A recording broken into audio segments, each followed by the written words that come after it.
Recently আমি এমন একটা জিনিস ফেস করেছি যেটা তোমাদের সাথে শেয়ার না করে পারছি না।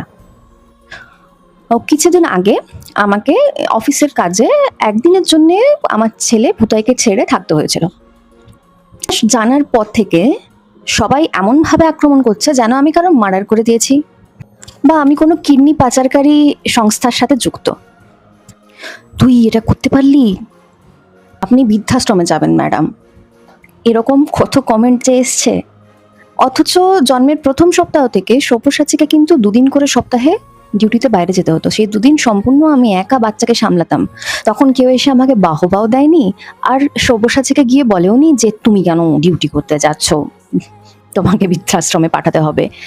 So this is the normal thing in the society, যে মা কাজ করুক না করুক, মা ইকুয়ালি এলিজিবল হোক না হোক, মাকে সবসময় বাচ্চার কাছে থাকতে হবে। ইকুয়ালিটি সে আবার কি?